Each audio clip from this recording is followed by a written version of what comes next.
Some examples of diets that I don't have up here, but I kind of put in and how they work. The ketogenic diet is where you eat fats and proteins. Okay, really touted as burning a lot of fat, and you do burn more fat on a ketogenic diet than you do on a diet that has carbohydrates. It's true. You're also consuming more fat, so the fat that you're putting in, the net effect stays the same. Okay, and what ends up mattering most? Calories consumed. The body's like, calories, dude. Alright, I know what you're putting in. So yeah, I'm gonna burn more fat, but you're just putting in more fat too. Okay, so we're just using up what you're giving me. It's not like I'm gonna pull extra from my body just because we're doing a ketogenic diet. Alright? Now, people lose weight on the keto diet, great. And they think it's because I'm only eating fats. No, it's because you're in a calorie deficit. Because what did you do? Let's take a plate of food. Let's put 6 ounces of any meat, whatever, choose one. Alright? 6 ounces of meat on a plate.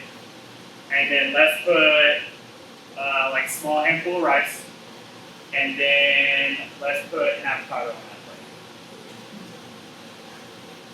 plate. Okay, now take the rice off that plate. Which plate has more calories? Plate with the rice.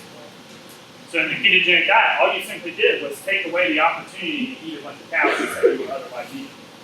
Alright, so that's how the ketogenic diet works, is you just simply take away a big group of foods, alright, that are probably making up a large bit of your diet. Now if you're like me, and fatty foods are one of your vice, if you tell me that I need to eat more volume of like chicken, and then I'm like, I'm going to start pounding ribeyes and chicken wings, I'm going to go crazy, and that's what happened when I tried keto for a month, just so I can say I did it, alright? You might gain 8 pounds. It happens. For some people who are like, dude, I don't really like carbs, I don't ever eat carbs. Like, eat some vegetables, that's about it. Right? Keto probably worked great for them. They're like, I have no problem getting rid of carbs because I already eat like this. Okay? So, that's just kind of an example of how that works. Now, something like Paleo Whole30. Okay? I admit this one's more like a lifestyle, right? And they're pretty rigid in what they eliminate. Like Whole30 is very like, eliminate this, eliminate that, eliminate this, and you can start reintroducing it. Okay? Not a huge fan of eliminating something completely and then reintroducing it all the time. Right? More of a fan of moderation of things. But that being said, how that would work is, you know, let's take a plate of food and let's say you have, you know, that piece of meat, and then you have potatoes, and then you have like some asparagus, but maybe you have like a roll on the side, or you got a little bit of cheese on the potatoes, or on top of the chicken, or whatever, yada yada yada.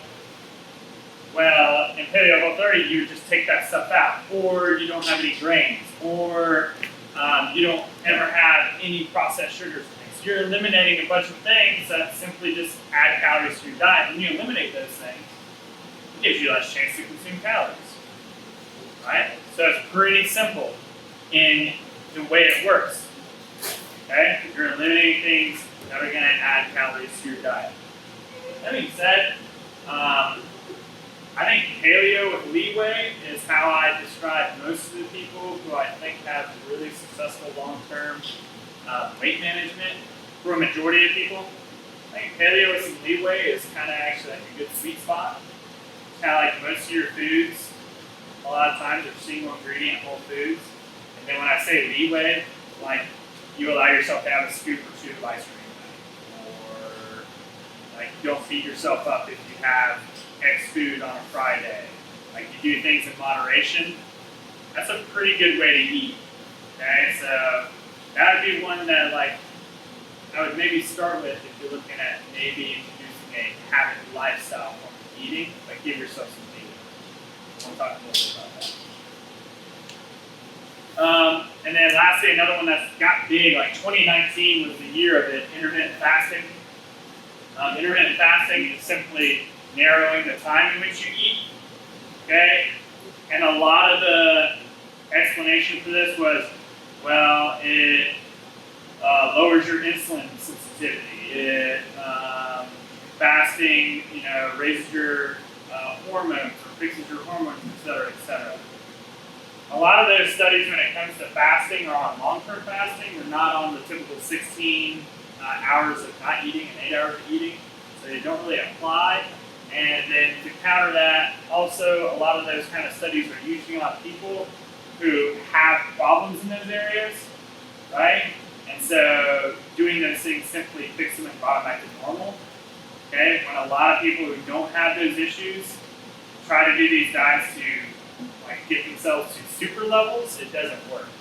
Okay, so if you never have zinc in your diet and you're a male, and you take zinc, your testosterone levels will raise to a more normal level. Let's say you don't ever get zinc, and your testosterone levels will raise. You take zinc, your testosterone levels will raise up.